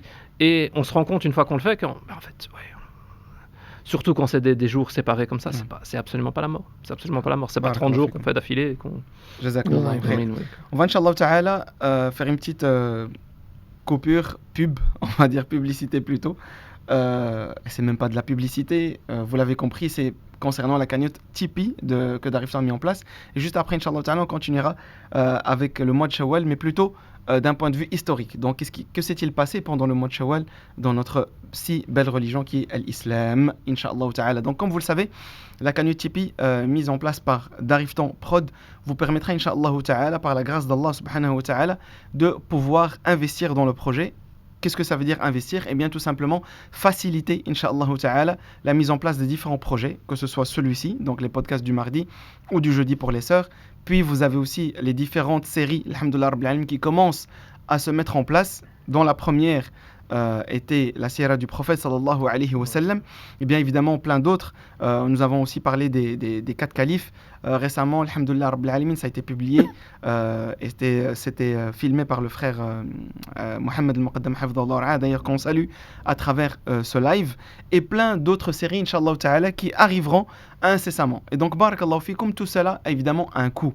Tout cela ne peut pas se faire si on n'a pas justement la matière première qui est l'investissement dans le matériel. Et évidemment, avant cela, c'est cet argent, Inch'Allah ta'ala, que vous allez investir dans le projet qui permettra au projet de perdurer bi'idnillahi subhanahu wa ta'ala dans le temps. Donc, vous avez cette occasion, cette possibilité de verser quelques euros, ne fût-ce que 1 euro. Et franchement, allez, lançons un challenge, Inch'Allah ta'ala, entre nous. 1 euro par personne par mois. Donc, c'est un euro qui va être récurrent chaque mois. Il vous sera débité 1 euro de votre compte. Voilà. Pas difficile, pas compliqué, mais juste imaginez avec moi si 1000 personnes le font. Eh bien, ça fera 1000 euros pour le projet qui rentre chaque mois, subhanallah. Si 100 000 personnes le fait, eh bien, c'est 100 000 euros qui rentrera et qui couvrira, bi'idnillahi azza wa jal, le loyer de studio que vous voyez autour de nous ici présents. Et bien d'autres choses aussi qui se mettent en place, que ce soit les caméras qui nous entourent, que ce soit en fait tout, vraiment tout ce que vous voyez littéralement, évidemment sans les salaires parce que personne d'entre nous n'est payé, bien sûr, walillahi alhamd, et on fait cela pour gagner la grâce d'Allah subhanahu wa ta'ala, sa satisfaction azza wa jal subhanahu wa ta'ala. Donc juste imaginez le 1 euro qui vous sera débité, Inch'Allah ta'ala. Lancez-vous ce défi, partagez-le autour de vous, bi'idnillah azza wa jal. Évidemment, pour les personnes qui peuvent donner plus, marhaban, vous avez l'occasion de le faire, Inch'Allah ta'ala. Même pour ceux qui veulent vraiment aider de façon physique, Inch'Allah ta'ala, prenez contact avec les frères. On essaiera de voir quelles sont les possibilités, chacun dans son domaine, des informaticiens, des personnes qui savent faire le montage, etc. N'hésitez pas, Inch'Allah ta'ala. Vraiment, toute aide est la bienvenue, mais surtout celle dont on a le plus besoin, Inch'Allah ta'ala, c'est cette cagnotte Tipeee, bi'idnillah azza wa jal, à avoir des dons qui seront récurrents, je le répète, parce que c'est important, comme il y a 2 types de dons. Vous pouvez soit faire un don one shot, comme on le dit, donc c'est-à-dire faire juste un seul don que vous envoyez à Dariftan Prod, ou alors, Inch'Allah ta'ala, vous engagez, bi'idnillahi subhanahu wa ta'ala, vous engagez auprès d'Allah évidemment, parce que tout cela, bi'idnihi subhanahu wa ta'ala, vous sera, Inch'Allah, mis dans votre balance de hasanat le jour du jugement dernier, le jour où on en a le plus besoin, bi'idnillahi azza wa jal. Donc, barakallahu fikum, faites partager au maximum la cagnotte, peut-être que cela, Inch'Allah, vous sera, Inch'Allah, bénéfique ici-bas et dans l'au-delà, bi'idnillah azza wa jal. C'est ce qu'on souhaite pour vous. Et comme l'a dit Cheikh Omar, il a cité le hadith, le fait que ahabbul a'mal ila Allah, les actions, les petites actions, eh bien, celles qui sont récurrentes, même si elles sont petites. Donc 7 euros qu'on met, ou ce 2 euros, 3 euros qu'on va mettre tous les mois, on va l'oublier. Oui. On va l'oublier. Dans un salaire d'un mois, etc., on va l'oublier complètement. Mais, Inch'Allah, bi'idnillahi ta'ala, si on l'a fait avec une bonne intention, on pourrait le retrouver le jour du jugement avec une montagne de hasanat, parce que, justement, on a mis la main à faire le khair. Et on est il ne faut pas négliger, on est dans une époque de dhulumat, on est dans une époque de ténèbres. Alors, ça n'a pas l'air comme ça, mais les acteurs du mal sont très actifs sur les réseaux, regardez l'état de notre jeunesse, l'état des téléphones de nos enfants, les questions qu'on reçoit des jeunes et les problèmes qu'on reçoit des jeunes, c'est à en pleurer vraiment. C'est vraiment à en pleurer, tellement ils sont accros à leur téléphone, tellement ils sont accros à ces réseaux sociaux, tellement ils sont accros, je l'ai dit, à ces séries, à ces mangas, à ces jeux vidéo, à ceci, à cela. Et ces producteurs, ils mettent toute leur énergie pour que ça réussisse. Alors pourquoi pas nous dans le bien? Voilà. En fait, c'est vraiment ça, cette question. Il faut quelque chose il faut aider. Si c'est pas nous, c'est d'autres. Hein. C'est pas pour donner. Exactement, C'est pas nous, c'est vrai, mais il faut aider à faire le khair avec avec des plateformes qui savent le faire de la bonne manière, Inch'Allah Exactement. Ta'ala. On espère qu'Allah accepte nos œuvres et le font de façon positive. Ya Rabb al-Alamin. Ya Rabb. Et ça rentre dans la parole prophétique. Ballighu anni walaw aya. Subhanallah. Ballighu anni walaw aya. Même si c'est inversé. Alors, ces vidéos qui sont enregistrées, Transmettez de moi ne serait-ce qu'un. Non, transmettez de moi si ce n'est qu'inversé. Et le fait de parrainer, de financer ces projets. Ces projets, énorme. La récompense est énorme. Comme l'a cité Philippe, cela équivaut à des montagnes de hasanat. Parce qu'il faut comprendre, 1 euro que vous donnez, 3, tout dépend de chaque personne, c'est qu'Allah Azza wa Jalla la prend de sa main droite et il la fructifie. Comme il est cité dans le hadith, Ma min abdin yatasaddaq bis sadaqa min kasbi tayyib. Il n'y a pas un serviteur qui fait une aumône d'une source licite. Wa la yaqbalu Allah illa tayyiba. Et Allah Azza wa Jalla n'accepte que ce qui est licite. Yurabbiha lakum, il la fructifie pour vous. Cela veut dire les 2 euros que vous avez donnés, Allah Azza wa Jalla la prend de sa main droite. Voilà pourquoi Aïcha radhiyallahu anha, lorsqu'elle faisait une aumône, elle parfumait. Parce qu'elle savait que cela tombait d'abord dans les mains d'Allah Azza wa Jalla.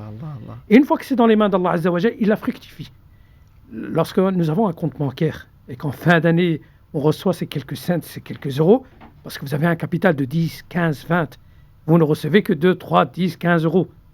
Ici, on parle d'1 euro que vous avez donné dans le santé d'Allah Azza wa Jal. Pour Allah Azza wa Jal, il la fructifie. Et elle devient des montagnes de hasanat. Et il faut comprendre, lorsqu'on parle de montagnes de hasanat, une montagne de hasanat, sa valeur est bien plus grande qu'une montagne d'or.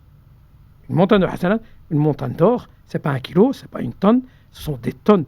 Mais au jour de la résurrection, lorsqu'on viendra devant le serviteur et nous on demandera, tu préfères une montagne de hasanat ou une montagne d'or? Le choix est vite fait, subhanallah. Allah Azza wa Jal fructifie les 1 euro que vous donnez, les 2 euros que vous donnez.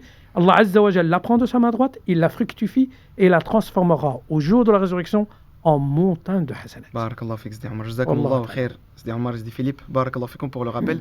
Donc vous l'avez compris les frères et sœurs, Barakallahu fikum, mais c'est vraiment un appel que je vous fais même personnellement.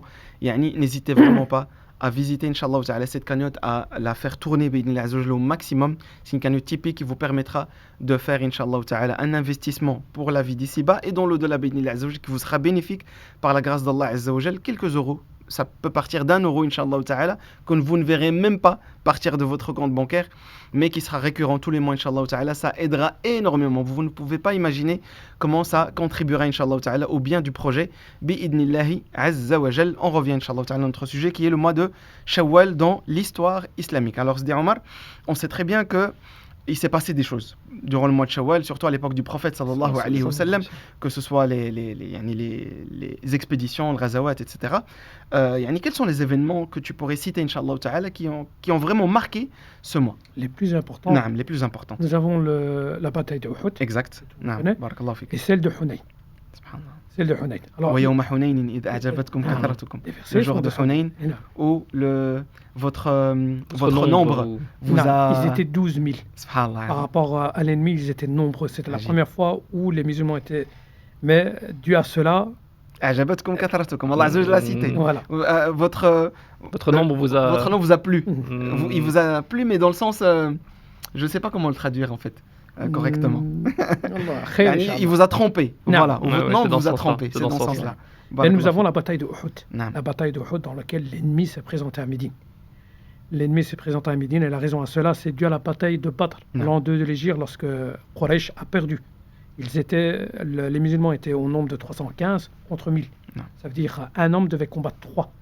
Malgré le nombre inférieur par rapport à l'ennemi, et par la grâce d'Allah Azza wa Jal, la présence des anges, le prophète est sorti victorieux. Mais Quraysh n'a pas accepté. La haine est restée. Ils sont préparés à combattre à nouveau le prophète alayhi salatu wassalam. Et ils sont préparés pour une durée d'1 année entière. Pendant 1 an, ils sont préparés à venir combattre le prophète alayhi salatu wassalam dans sa ville. Au point que le prophète alayhi salatu wassalam a fait un songe dans lequel le prophète alayhi salatu wassalam dit Ra'aytu baqaratan tudhbah. Je vis en songe une vache qui a été sacrifiée.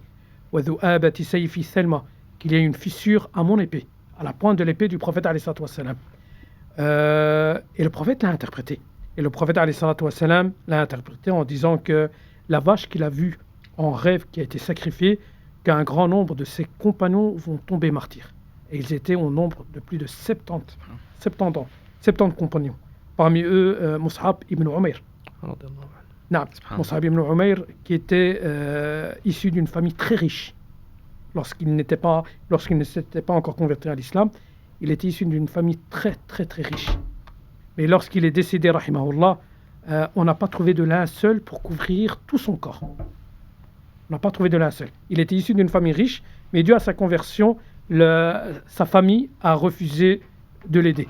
Et au moment de sa mort, rahimahullah, on n'a pas trouvé de linceul pour couvrir tout son corps. Vous avez aussi Jabir, radiallahu anhu, son père, qui est décédé martyr. Et le verset qui est descendu, وَلَا تَحْسَبَنَّ الَّذِينَ قُتِلُوا فِي سَبِيلِ اللَّهِ أَمْوَاتًا بَلْ أَحْيَاءٌ عِندَ رَبِّهِمْ يُرْزَقُونَ. Ce verset est descendu sur lui et sur tous les martyrs qui sont morts. Ne croyez pas que ceux qui sont morts martyrs, qui sont réellement morts. Bien au contraire, ils sont bien vivants auprès de leur Seigneur bien pourvu. Et Jabir, son père, Abdullah ibn Haram, le prestige qu'il a eu après sa mort, dans Hayat al-Barzakh, comme l'a cité le prophète alayhi salatu wassalam, kallamahu Allah kifahan. Allah Azza wa Jal s'est adressé à lui sans voile. Et lorsqu'on parle qu'Allah Azza wa Jal s'adresse à son serviteur, on parle généralement des prophètes. Nous avons 124 000 prophètes. Dans les 124 000, il y a 315 messagers.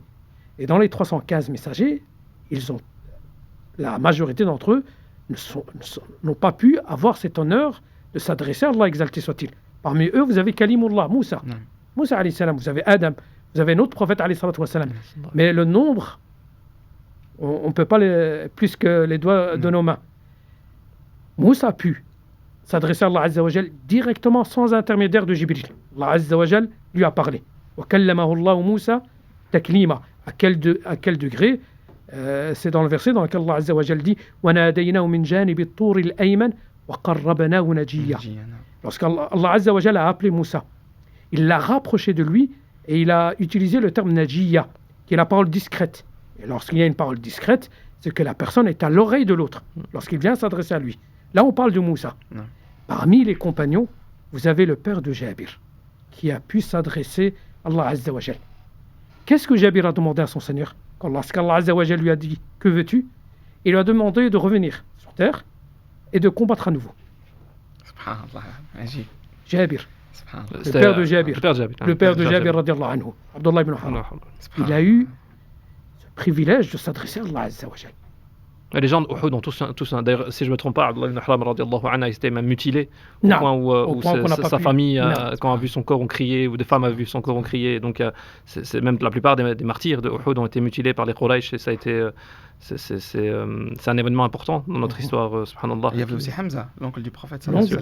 Et si on revient au songe du prophète, il dit وَرَأَيْتُ ذُؤَابَةِ سَيْفِ ثَلْمَ, que j'ai vu une fissure à la pointe de mon épée. Il a interprété qu'un membre de sa famille va tomber martyr. Et c'est Hamza radiallahu anhu. Ça, c'est par rapport à la bataille de Uhud. Ensuite, nous avons dit celle de Hunayn. Celle de Hunayn qui est durant le mois de Shawwal. Alors on dit juste après la conquête de la Mecque. Et Hunayn est un fleuve qui est situé à peu près à 30 km du côté de Arafat. Vraiment très proche de la Mecque. Il y avait plus de 10 000 compagnons de Médine et 2000 des Mecquois qui se sont convertis durant la conquête de la Mecque. Leur nombre était bien plus grand que celle de l'ennemi. Et comme tu l'as cité dans le verset, ils ont cru que par leur nombre, ils allaient sortir victorieux. Dû à cela, Allah Azza wa Jal les a éprouvés. Tout dépend de la volonté d'Allah Azza wa Jal. Ce n'est jamais le nombre, ni le... C'est ça, en la sachant qu'il faut faire l'asbab, qu'il faut faire les causes. Mais tout revient entre les mains d'Allah Azza wa Jal. Allah Azza wa Jal le dit dans le Coran. Combien de nombres inférieurs ont combattu et ils se sont sortis victorieux par rapport au nombre c'était plus ou moins la même leçon de Uhud aussi, parce que les savants comparent souvent. C'était dû aux archers qui n'ont qui nous ont pas suivi les ordres du prophète, parce que leur prophète leur a donné consigne de ne pas bouger de leur emplacement. Même s'il y avait des oiseaux qui venaient les cueillir, il ne fallait pas. Mais lorsqu'ils ont vu les compagnons en train de récolter le butin et que Quraysh était en train de s'enfuir, ils sont descendus. Il n'est resté sur la colline que très peu. Et c'est là que Khalid bin Walid avec ses cavaliers, qu'il a pu venir par l'arrière et les combattre. Il y a eu aussi le mariage du prophète alayhi salatu wassalam durant le mois de Shawwal avec Aïcha radiallahu anha. Durant le mois de Shawwal, il y a eu des événements. Qui étaient aussi à l'encontre des croyances de l'époque, non? Et naam. Le mariage d'Aïcha, parce qu'il y avait cette croyance justement pré-islamique qu'on ne pouvait pas se marier pendant le mois de Shawwal. Et donc quelque part le prophète sallallahu alayhi wa sallam montrait que ça c'était une coutume qui n'était pas acceptable en islam. Jazakallah khair. Justement, on continue avec toi. Barakallah fik pour le rappel. Jazakallahu khairan. Et juste avant de passer à mon frère Philippe, Inch'Allah ta'ala, je tiens à vous rappeler que vous pouvez évidemment, comme d'habitude, poser vos questions. Barakallah fikum. Donc n'hésitez surtout pas, Inch'Allah ta'ala, des questions liées par exemple aux jeunes ou bien même au mois de Shawwal, encore une fois. Barakallah fikum, n'hésitez pas à poser vos questions. B'idhnillah azza wa jal, on essaiera d'y répondre. Dans quelques minutes, Inch'Allah, nous commencerons B'idhnillah azza wa jal avec cela. Donc la porte est ouverte aux questions, Inch'Allah ta'ala. Sidi Philippe, en écoutant notre frère Omar justement nous parlait de tous ces événements, Allahumma barik, il s'est passé des choses pendant le mois de Shawwal, mais chacun de ces événements porte une leçon certes bénéfique Inch'Allah ta'ala pour la Ummah, pour les musulmans. Qu'est-ce qu'on pourrait tirer Inch'Allah ta'ala de ces événements-là comme bénéfice bi'idhnillah azza wa jal, pour pouvoir continuer et être justement dans cette adoration continue d'Allah subhanahu wa ta'ala? Mais déjà, il faut retourner à la sira du prophète sallallahu alayhi wa sallam. Ça doit être notre livre de chevet de base, je vais dire. C'est de retourner, et la sira, c'est une des sciences islamiques que je trouve des plus intéressantes, dans le sens où on va la lire de 10 auteurs différents. On va avoir pas de division totalement différente, bien sûr, c'est toute l'histoire du prophète sallallahu alayhi wa sallam, mais on va trouver des auteurs qui se sont plus intéressés au côté spirituel du prophète sallallahu alayhi wa sallam. On va trouver des auteurs qui sont plus intéressés du côté des guerres, du côté du mariage, social, etc. Et donc dans chaque livre de sira qu'on lit, eh bien, il y a vraiment une série de fawaïd, d'enseignements qu'on va tirer. Et c'est là où on envoie les auditeurs à voir aussi la sira du prophète sallallahu à travers Darifton. Et d'autres aussi. Parce que même si vous avez vu, alors on est déjà bien avancé, alhamdoulilah, dans la série maintenant, mais lorsqu'elle sera terminée, que ça ne vous empêche pas d'aller voir une autre série d'un autre professeur. Au contraire, vous allez découvrir peut-être une série de choses. En plus, elle a été faite relativement, je ne vais pas dire rapidement, mais le but de ce format-là n'était pas de faire un cours de 70 leçons non plus. Exactement. Vous pouvez trouver vraiment Sira du prophète sallallahu alayhi wa sallam. Je pense par exemple Fiqh Sira de Cheikh al-Bouti rahimahullah. Je crois que je ne sais plus combien c'était de cours, c'était 70-80 cours. Ou de lire les ouvrages. Oui. À part regarder aussi, de lire les ouvrages. De lire les ouvrages, bien sûr, oui, certainement. Donc ça, il y a ce côté de retourner à l'histoire et de s'intéresser du coup à qu'est-ce qui s'est passé pendant ces mois-là. Et donc c'est pas que le mois de Shawwal évidemment, c'est aussi plus large. Et alors de regarder dans ces événements-là, qu'est-ce qu'on en tire pour notre foi. Toute la sira du prophète sallallahu alayhi wa sallam. Il faudrait qu'il y ait des enseignants aussi, bien sûr, ça. Mais il faut regarder aussi, quand on étudie la sira, quand on lit la sira, qu'est-ce que moi j'en tire dans mon quotidien. Pas juste la lecture comme on lirait l'histoire de César, ou de Jules César, ou de machin, et que voilà, c'était de l'histoire, c'est très bien, je passe à autre chose. La sira du prophète, sallallahu alayhi wa sallam, elle doit avoir un impact sur notre foi. Et elle doit nous remettre en question par rapport à bien moi je suis dans quelle situation. Si je compare ma situation à la situation du prophète sallallahu alayhi wa sallam, est-ce que je suis autant éprouvé que l'étaient les musulmans à l'époque? Parfois on se compare à la période mécoise, on dit ouais, mais nous on est entouré des non-musulmans. Oui, mais regardez à l'époque de la période mécoise comment ils étaient persécutés, à quel point ils étaient torturés. Exactement. Je pense etc. pas que nous on est à ce niveau-là. Voilà. Alors on ne dit pas, c'est peut-être pas aussi facile que, mais il faut en tirer des choses pour sa foi. C'est ça qui est important. Barakallahu fikum, jazakumullahu khayran. Je vois que des questions commencent à arriver, Inch'Allah ta'ala, mais voilà, comme je vous ai dit, on s'approche, Inch'Allah ta'ala, de la fin. Le point suivant, c'était justement d'avoir quelques conseils de comment prolonger le mois de Ramadan. Je pense qu'on en a déjà parlé, walillahi alhamd, donc essayer de faire justement des petites actions, mais qui perdurent dans le temps. Ça, c'est beaucoup plus, on va dire, meilleur auprès d'Allah subhanahu wa ta'ala que de faire beaucoup, mais que brutalement on arrête tout. Ça malheureusement c'est quelque chose qui est plus que fortement déconseillé.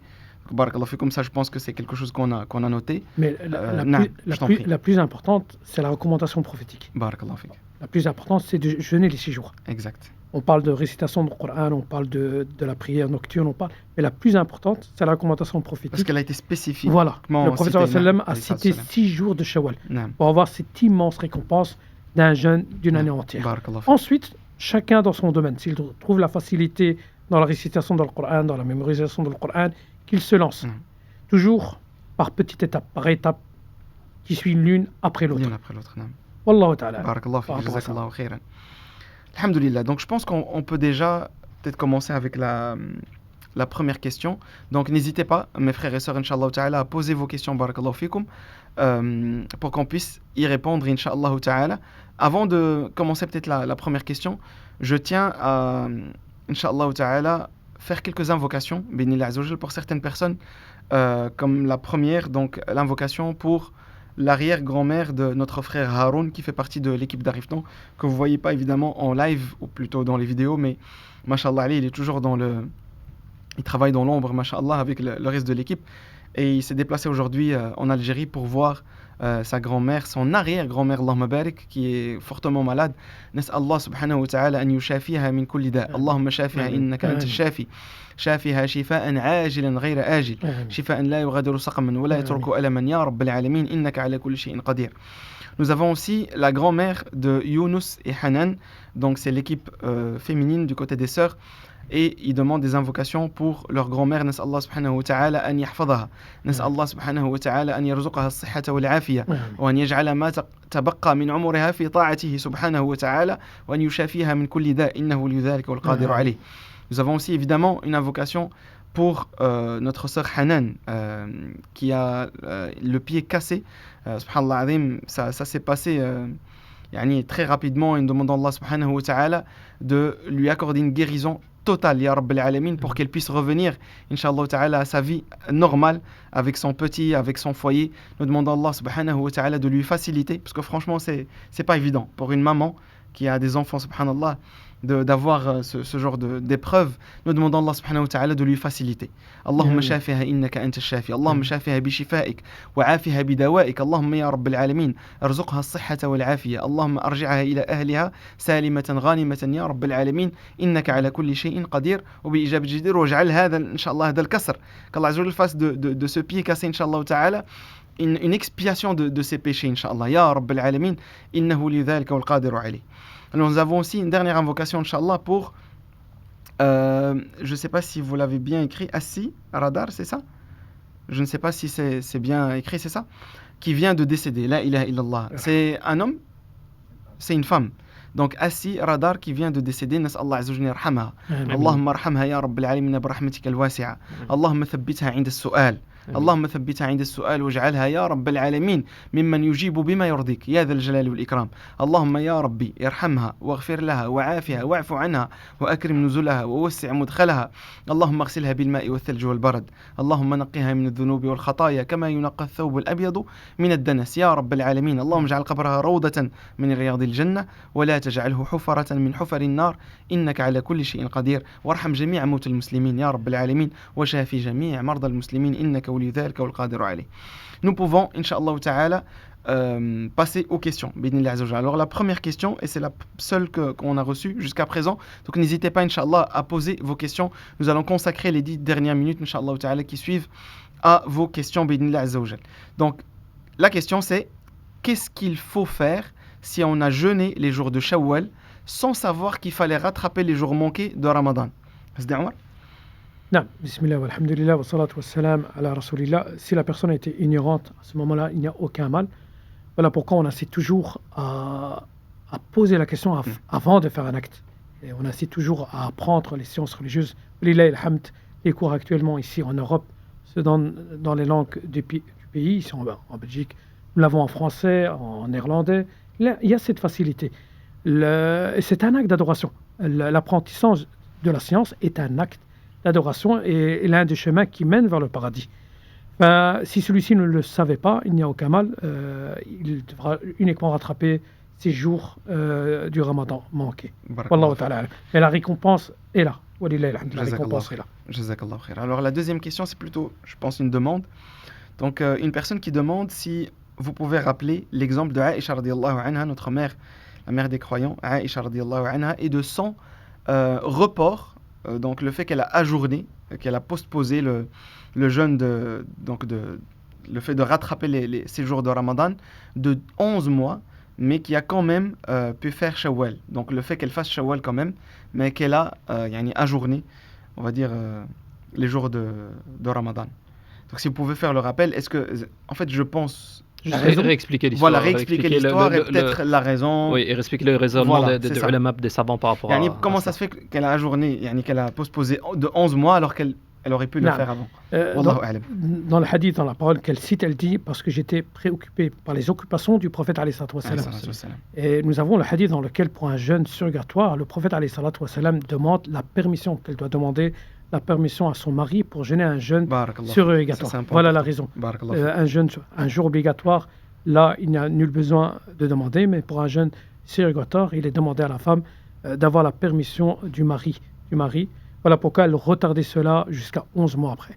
Wallahu ta'ala alam. Jazakallah khair, barakallah fik. Et il y a une sagesse là derrière aussi, parce que ça montre justement à nos sœurs que, alhamdoulilah, même les mères des croyants, exactement, alors il y avait ce côté aussi du respect de leur mari, etc. Bien sûr, c'était le prophète sallallahu alayhi wa sallam aussi, mais que il y a cette facilité pour elles de pouvoir rattraper leur jour de jeûne du mois de Ramadan dû au menstru plus tard et Inch'Allah de quand même profiter des autres récompenses. C'est une rahma en vrai. C'est une rukhsa Inch'Allah ta'ala et ça demande aussi que ce laps de temps est assez large pour rattraper. Exact. Nul besoin de se précipiter en sachant qu'il est toujours bien d'accomplir l'acte le plus rapidement possible, mais Allah Azza wa Jal, parmi ses sagesses, c'est qu'il nous a donné un temps assez large, qui est quasi un an entier pour pouvoir rattraper. Walillahi alhamd. Alhamdulillah Rabbil Alamin.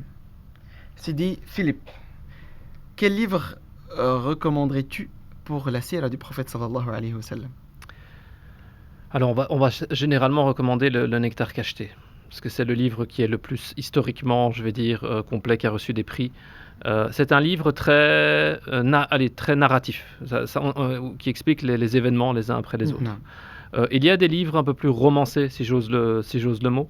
Il y a un très bon. Je ne l'ai pas lu moi-même. Il est traduit en français, mais mon fils l'a lu. Il m'en dit beaucoup de bien, donc je permets d'en faire la pub. C'est la sira du prophète sallallahu alayhi wa sallam, traduite du professeur Dr Yassir Qadi. Qui est un anglophone, je pense, qui a fait un livre sur la sira, mais qui est plus dans un style moins énumération des faits, les uns après les autres. Il y a la sira du prophète sallallahu alayhi wa sallam de Étienne Dinet aussi, qui est quelqu'un qui est converti, qui a écrit ce livre. Je ne sais pas s'il est décédé ou pas, Étienne Dinet, mais je pense que oui, Allahu a'lam. Rahimallah ala kulli hal. Alors il y a d'autres livres, alors Zad al-Ma'ad, qui ont été traduits par les frères des éditions Al-Hadith, qu'Allah Azza wa Jalla les récompense pour ce travail extraordinaire qu'ils ont fait, dans lesquels justement ils nous permettent d'accompagner le prophète sallallahu alayhi wa sallam, non seulement dans ses dans les faits historiques, mais également dans ses habitudes, quels étaient les noms du prophète sallallahu alayhi wa sallam, quelles étaient les épées du prophète sallallahu alayhi wa sallam, quels étaient les animaux du prophète sallallahu alayhi wa sallam, etc. Et alors, il y a d'autres livres, je ne sais pas si Fiqh Sira a été traduit d'Al-Bouti, mais qui est aussi un livre très intéressant à prendre, justement, qui est le fait de lire la Sira et d'en tirer des leçons justement juridiques, etc. Et alors, il y a toute une série de livres en arabe aussi qui sont intéressants. Et si je te demande le plus accessible, niveau ilm, tu vois ce que je veux dire? Moi, je dirais peut-être, alors je ne l'ai pas lu personnellement, mais j'ai entendu beaucoup de bien du livre de Yassir Qadi, justement de par l'accessibilité du livre et le fait que ce ne soit pas que le Nectar cacheté, attention, c'est un très bon livre, et historiquement très juste, mais c'est vraiment une énumération de faits. Et peut-être le livre de Yassir Qadi, alors si des gens l'ont lu dans les commentaires, peuvent peut-être nous dire, mais est peut-être un peu plus léger. Et alors j'invite aussi éventuellement à lire Sira Nabawiya de Abul Hassan Nadwi, rahimahullah, pour ceux qui veulent apprendre la langue arabe. C'est un livre qui est disponible, donc c'est un livre en arabe, mais très très très accessible pour les débutants dans la langue arabe. Il y a un premier livre qu'il a fait qui est Qasas al-Nabiyyin, que j'ai déjà présenté une fois ici sur cette chaîne, qui est vraiment la base, avec des textes de base, et puis il a fait Sira Nabawiyya, qui est dans la continuité donc des histoires des prophètes, Qasas al-Nabiyyin, et qui est très très très accessible. C'est vraiment pas compliqué, c'est 120 pages, 130 pages je crois, avec un vocabulaire vraiment de base, et donc ça permet aussi de se construire. En même temps on apprend des choses sur la vie du prophète alayhi salatu wassalam, et en même temps on apprend un peu la langue arabe. Barakallahu fik, jazakallahu khairan. Nous allons prendre encore 2 questions inshallah ta'ala qui viennent d'arriver, et ensuite ce sera la fin du podcast inshallah ta'ala. Alors la question avant-dernière: est-il autorisé de rattraper ces jours de jeûne de Ramadan lors de journées propices au jeûne, yani les jours recommandés, comme par exemple rattraper pendant le jour de Arafat, pendant les jours blancs? C'est Omar. Non, comme on l'a cité, Omar ibn Khattab, le jour de Arafat, il faisait une double intention dans lequel il rattrapait certains jours du Ramadan. Mais la règle de base, c'est de ne pas trop retarder, en sachant qu'il y a un laps de temps d'une année. Mais Allah Azza wa Jal nous incite à, lorsqu'on accomplit une bonne œuvre, une bonne action, c'est de le faire le plus rapidement possible et de ne pas le retarder. Parce que nul ne sait quand la mort viendra. Eh bien, subhanallah, c'est la question suivante. Barakallah fik. Donc la question suivante, c'est une personne qui décède avant d'avoir pu rattraper justement ces jours de Ramadan, je suppose, a-t-elle une dette? Et si oui, comment la rembourser, ce diamant? Oui, c'est une dette envers Allah, exalté soit-il. C'est une dette envers Allah Azza wa Jal, que ce soit les prières, le hajj, le jeûne, parce que ce sont des actes obligatoires. Non, ce sont des piliers, des actes obligatoires. À ce moment-là, nous avons le hadith Man mata wa alayhi sam, sama anhu waliyu. Celui qui décède et devait rattraper un certain nombre de jours, c'est à son tuteur de jeûner. Mais selon l'avis d'Ibn Abbas, Aïcha, Abdullah ibn Omar, à ce moment-là, on demandera au tuteur de payer pour chaque jour, de nourrir un pauvre pour chaque jour manqué. Au lieu de jeûner. Alors, comment répondre par rapport à ce hadith? Les savants ont répondu que Sama anhu wali, ou que son tuteur devra jeûner. Ici, on parle de jeûne nadr, siyam nadr, qui est un jeûne de vœu. Qu'est-ce qu'un jeûne de vœu? C'est, exemple, quelqu'un qui a un membre de sa famille qui est malade, qu'il a essayé tous les traitements et que ça ne va pas. Il peut faire une promesse vis-à-vis de son Seigneur, en invoquant son Seigneur, en lui disant: Seigneur, guéris-le et je te promets de jeûner un mois entier. Si par la grâce d'Allah Azza wa Jal, celui-ci est sorti et guéri, à ce moment-là, ce jeûne est un jeûne obligatoire. S'il ne l'a pas accompli, on demandera à son tuteur, s'il est décédé et qu'il n'a pas pu l'accomplir, on demandera à son tuteur, à ce moment-là, de rattraper ses jours, qui sont différents des jours du mois de Ramadan, dans lequel il faudra nourrir un pauvre, payer pour chaque jour manqué. Et cela sera payé de son héritage. C'est intéressant de dire que quand on parle du vœu pieux ou nadr, que ce n'est pas que les savants en général ne recommandent pas de faire des vœux pieux. Voilà. Parce que c'est... Alors d'un côté, ça peut aider parfois. Hein. Il y a des profils qui veulent arrêter la cigarette ou des choses comme ça. Mais alors, vaut mieux pas mettre des conditions trop hard non plus, ou sinon on va devoir expier son vœu aussi. Alors on va pas aller dans les détails de l'expiation non plus. Mais parfois on se met dans une situation compliquée du fait qu'on fait des vœux, on fait trop de vœux, ou on fait des vœux avec des conditions compliquées, etc. Et donc il s'agit pas, c'est pas un commerce qu'on fait avec Allah. Ce qu'il faut retenir, c'est que c'est détestable. Il faut pas. Barakallahu fikum, jazakumullahu anna kulla khair, qu'Allah Azza wa Jal vous accorde, Ya Rabbil Alamin, le bonheur de cette vie d'ici-bas et dans l'au-delà, Inch'Allah Ta'ala. Et plus dans l'au-delà, B'idnillah Azza wa Jal. C'est meilleur, Inch'Allah Ta'ala, à nous tous, B'idnillah Azza wa Jal. Alors, une dernière chose, c'est une dua pour le frère de Abderrahman. On l'appelle Abderrahman Junior parce qu'on a 2 Abderrahman, donc le petit Abderrahman, dont le frère est en train de vivre une situation difficile. مع الأسف ندمند الله سبحانه وتعالى أن يعني يفرج عنه همه وأن ينفس عنه كربته. نسأل الله سبحانه وتعالى أن يوفقه لما يحبه ويرضاه. نسأل الله عز وجل أن يرزقه من حيث لا يحتسب إنه ولي ذلك والقادر عليه. Et sur ce, nous terminerons بإذن عز وجل ce podcast qui m'a personnellement fait vraiment plaisir parce que c'est la reprise, alhamdoulilah, après tout un laps de temps qui s'est écoulé depuis avant Ramadan jusqu'à maintenant. Enfin, alhamdoulilah Rabbil Alamin. Nous remercions Allah Azza wa Jalla. C'est là l'importance de l'hamd. le fait de dire Alhamdulillah, en fait, vous faites double chose. Donc, vous faites des louanges à Allah Azza wa Jal, et en plus de cela, vous le remerciez, subhanahu wa ta'ala. C'est pas la même chose que dire juste merci. Non, au contraire. Alhamd, c'est beaucoup plus grand que ça. Falhamdulillahi awwalan wa akhiran. Nous remercions Allah Azza wa Jal, et nous lui faisons des louanges au début, jusqu'à la fin, Inch'Allah ta'ala. Sa'ilina al-Mawlana yufiqana lima yuhibbu wa yarda, qui nous permettent de continuer, Inch'Allah, cette aventure d'Arrive ton prod, encore et encore, Inch'Allah ta'ala, pour de longues années à venir, bi'idnillah azza wa jal, et que voir même nos petits-enfants, Inch'Allah, pourquoi pas, et leurs petits-enfants, Inch'Allah ta'ala, continueront à notre place, bi'idnillah azza wa jal, et surtout, qui feront des invocations pour nous et pour vous, Inch'Allah. Ça, c'est le plus important. Le reste, comme disait une personne, c'est que du blabla. Barakallahu fikum, hafidhakum Allah wa ra'akum. Je remercie du fond du cœur mon frère Omar Farid, notre cher Habibna, hafidhahullah, et notre Habib Philippe également. Jazahullahu anna kulla khair. Et évidemment, une petite dédicace à notre frère Mohamed qui nous manque. Inch'Allah azza wa jalla yahfadhahu wa yubarik fihi. Et il reviendra, Inch'Allah, très vite. Je lui mets la pression. Il devra revenir, bi'idhnillah azza wa jalla. حفظكم الله ورعاكم سبحانك اللهم وبحمدك نشهد أن لا إله إلا أنت نستغفرك ونتوب إليك. Et à très vite. Wassalamu alaikum wa rahmatullahi ta'ala wa barakatuh.